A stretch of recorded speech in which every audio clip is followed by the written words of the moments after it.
For 2,000 years, this forest hid the secrets of one of the most important battles in antiquity. Here, a band of unruly barbarians challenged 3 legions of the mighty Roman army. Now, archaeologists are piecing together the fragments of that fateful day. Hello, I'm John Rhys Davis. Join us at the site of a massacre that shook the Roman Empire. Next on Archaeology.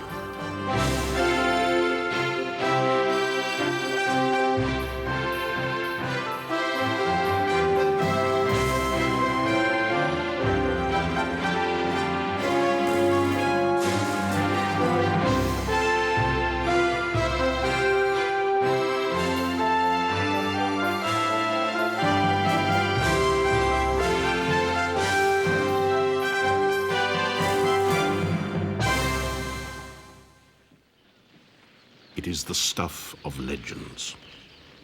The great Augustus Caesar hopes to push the Roman Empire beyond the boundaries of the civilized world. His faithful commander, Publius Varus, is inexperienced and untested in the field of conflict. Varus and his army expect little in the way of resistance. They are tragically mistaken. Armed with spears and shields, a force of German tribesmen gather to face the might of Rome. At their head, a daring young chieftain by the name of Arminius. It was one of the bloodiest battles of antiquity. When the slaughter was finished, 20,000 of Rome's finest lay dead or dying in the mud. So great was the shock that for years afterwards, Augustus is said to have beaten his head on a door, shouting, "Publius Varus, give me back my legions!" Although the massacre left an indelible mark on history, the site of the battle disappeared in the tangle of an ancient forest. Today, archaeologists are reaping an unexpected harvest in a swatch of German farmland, hundreds of Roman artifacts. Have they found the site of Rome's defeat, the source of Caesar's nightmare?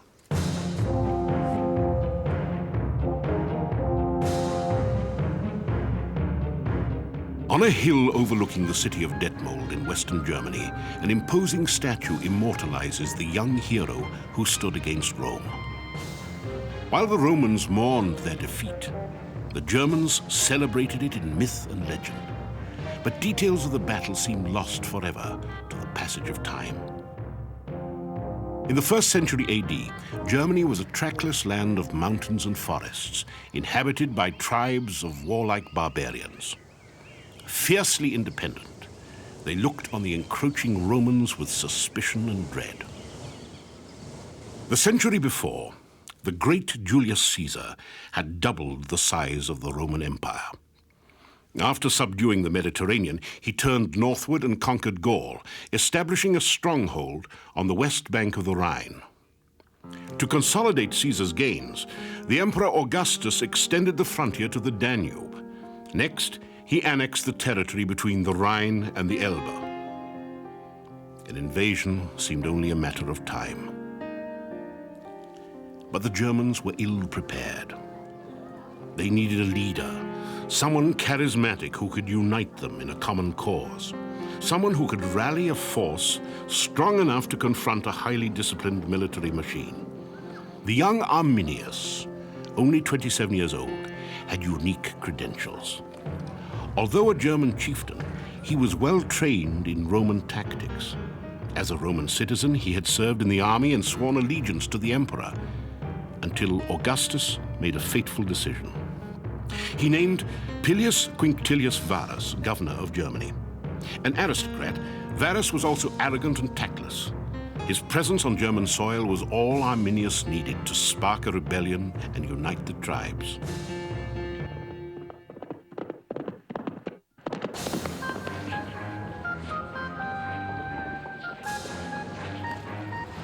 In 9 AD, Arminius seized his opportunity.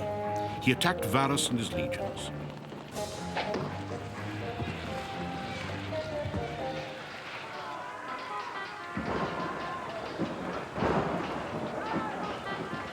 After 3 days of fighting, the battle was over. 20,000 men, 10,000 camp followers were virtually annihilated. Unable to face the shame of such a catastrophe, Varus and his lieutenants committed suicide. Their voices silenced, Rome's most humiliating defeat in centuries faded into history.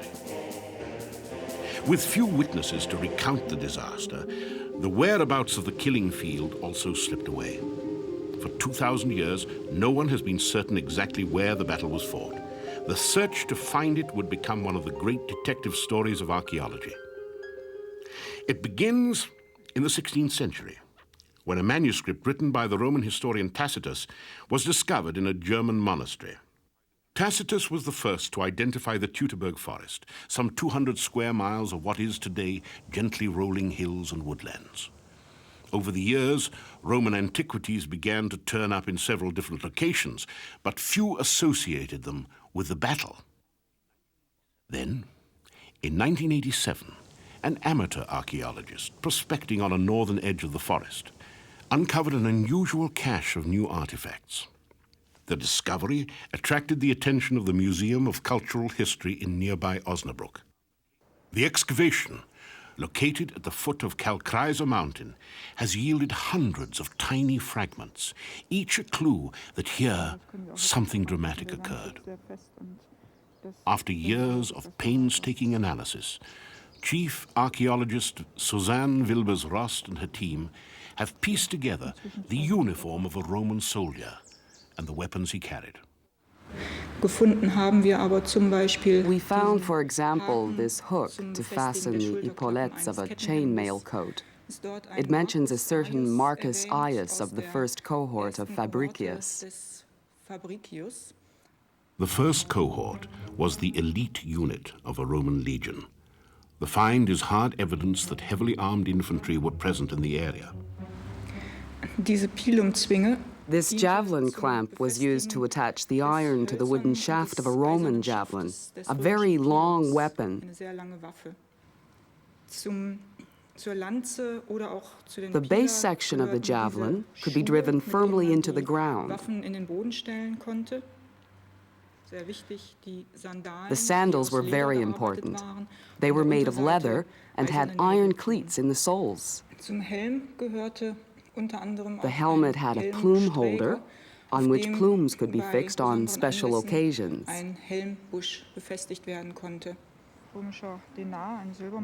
A Roman dinar, a silver coin. I don't know if you've already seen this. Look, there is a galley on it, a ship. Down here you can see the oars. We have several of this type. That fits into the context. But it's a rarity on this site. On this excavation, we've only found 6 or 7 silver coins. These scattered relics of a Roman army bear mute testimony to an ancient conflict. But is it the infamous battle of 9 AD? Among the discoveries are a collection of copper coins. Wolfgang Schlutter, director of the museum, believes that they hold the answer. Wir haben hier eine solche Kupfermünze. Here we have a copper coin, of which we have found about 200 so far. These are surely only a fraction of the coins lost here. And these coins are the best way to date this event. Roman soldiers were paid in copper coins. On one side was the hallmark of the Emperor Augustus. On the other, the stamp of their commander, Quinctilius Varus.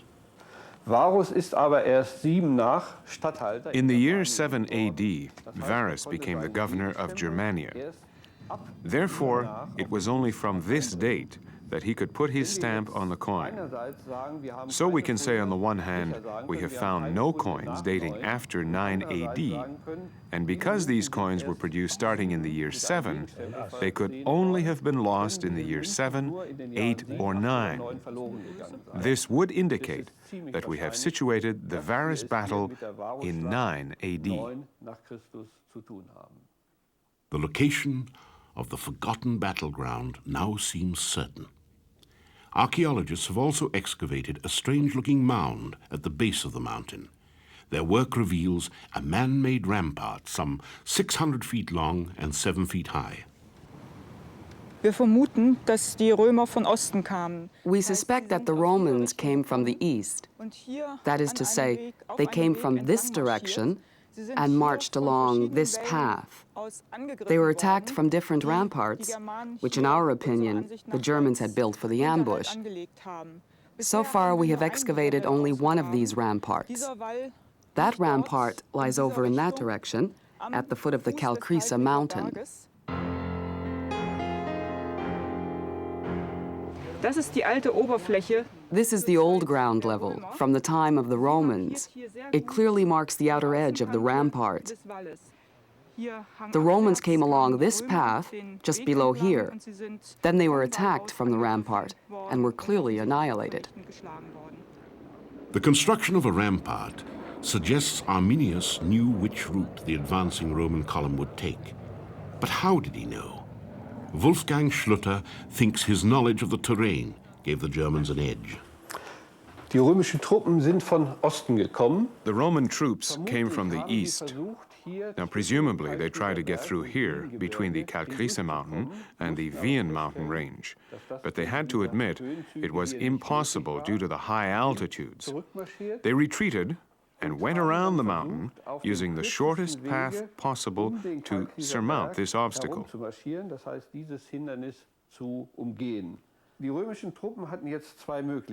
The Roman troops had two possibilities. Either they could march in a long queue for 10 or 12 kilometers, in which case they were vulnerable to attack from the side, or they could march in wide formation. But then they faced continual traffic jams at the narrow passage points. Imagine a three-lane highway narrowing to one lane.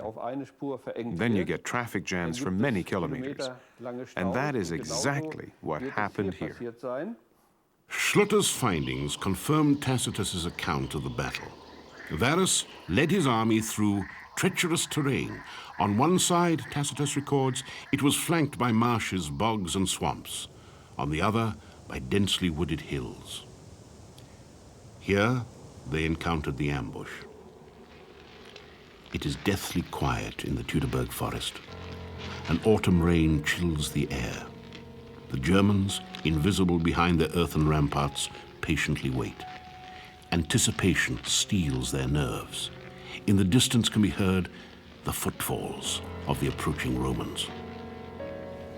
Then finally, out of the mist, a golden eagle appears, the battle standard of a Roman legion. Troops, pulled apart by the long march, are caught by surprise. Trapped in close quarters, their spears and swords become useless. Combat is hand to hand. Within moments, the dying begins.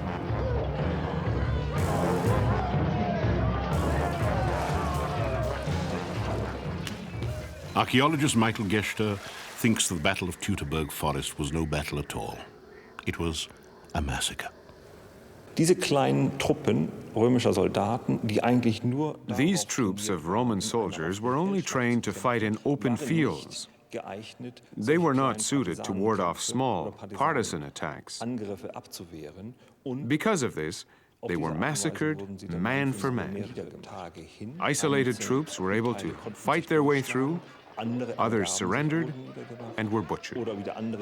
And still others fought on, but were overrun by the Germans, who were more familiar with the terrain. The overwhelming success of their ambush may explain why few German artifacts have been found.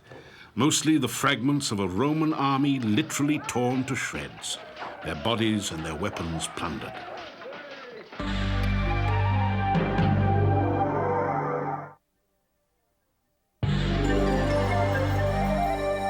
How could such a disaster befall an army that time after time followed Julius Caesar into battle and reigned victorious? Christopher Ruger, professor of Roman studies at the University of Bonn, thinks Publius Varus was to blame. He acquired his experience in provincial administration in quite a different hotspot of Rome, Syria that was at the time, Palestine. It was as turmoily, as rebellious as it is now between Israel and all the Arab states. There were factions, there were PLOs, there were Haganahs and whatnot, and Varus pretty well muddled through this sort of mess in the east. But he never had experience with a guerrilla warfare beyond north of the Alps. Arminius dagegen war ein... Arminius, on the other hand, was a young German nobleman of the Cherusca tribe who had worked for the Romans as an auxiliary troop leader and had Roman citizenship. He was highly familiar with Roman military tactics. And this explains why Arminius knew the weaknesses of Roman military tactics when marching through difficult territory. His plan of attack in the Teutoberg forest was based on this knowledge. Im Bereich des Teutoburger Waldes. They operated in small units and on swampy, marshy grounds, in forests, as Tacitus recalls. And of course, the Romans were afraid of the forest, whereas the Germanic warriors just loved the bushes. They just loved the bush. They were able to operate very much more efficient in country like that. Zum anderen ist auch dazu zu sagen, dass es im September jetzt It should also be said that it was raining that September, and the Roman equipment became heavy since it was becoming waterlogged. The Germans, of course, had no armor, only simple wooden shields. Accordingly, their equipment did not become as heavy as that of the Roman soldiers. When the Romans were ambushed, they were heading back to their winter quarters at Haltern, a heavily fortified garrison east of the Rhine. A team of archaeologists led by Rudolf Askamp, director of the Roman Museum in Haltern, have been excavating the site. Das Lager von Haltern wurde wahrscheinlich... Archaeologists now believe that the camp of Haltern was probably built around the year 0. The camp existed up to the year 9 AD, when it was destroyed in connection with the slaughter in the Teutoberg forest. We have evidence that one of the legions that went under in this massacre was the 19th Legion. It was previously stationed in Haltern. In Haltern vorher stationiert war.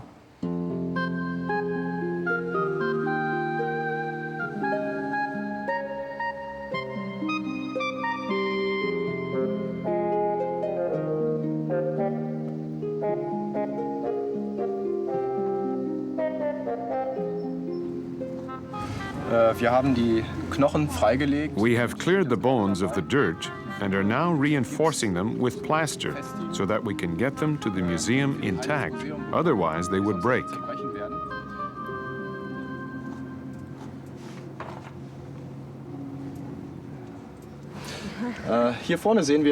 Over here, we see the remains of the skull. We have only the outline, which we can just barely recognize. Here, I'm going around once. Next, we see where the spinal cord, that is the neck, was attached to the head. And over here is what would have been the upper body. Archaeologists now believe that Haltern was destroyed by the Germans as part of a larger strategy to stop the empire's expansion and eventually weaken its grip on the Rhine. 6 years after the battle, Augustus, bent on revenge, sent his son-in-law Germanicus back into the Teutoberg forest. According to Tacitus, the scene lived up to all its horrible associations. A half-ruined breastwork and shallow ditch showed where the last pathetic remnant had gathered. On the open ground were whitening bones, scattered where men had fled, heaped up where they had stood and fought back. Fragments of spears and of horses' limbs lay there, also human heads fastened to tree trunks. In groves nearby were the outlandish altars at which the Germans had massacred the Roman colonels and senior commanders. Germanicus conducted several retaliatory raids against the Germans. Among his duties was an order to retrieve the golden eagles of the 3 lost legions captured by Arminius during the battle. And at stake was the pride of the Roman army. Die 3 Legionen, die dort vernichtet wurden. The 3 legions that were destroyed, the 17th, 18th, and 19th, never existed again. It was typical of the Romans not to reinstate a destroyed legion. It was an unheard loss. Ever since Carthage and Hannibal's battles, it was the biggest blow to the Roman army. So many losses, 30,000 people lost. They could have recruited them back in a whiff, in a year's time, but it affected Roman pride. It affected the Gloria Romanorum. The big issue of Rome was the pride of its army, and that was affected. So it was much more a political blow than a military one.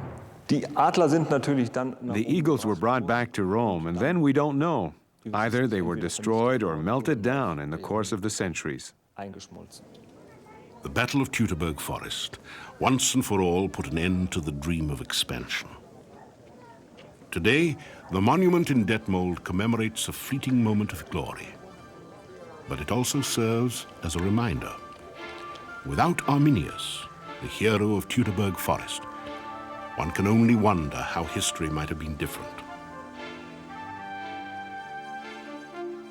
Blooded by the loss of his crack legions, Augustus never again dared turn a coveting eye on the lands beyond the Rhine and Danube. For him and his successors, the loss marked a first crack in the imperial shield. For the Germanic peoples, it planted the seeds of a national consciousness that would transform the ancient world.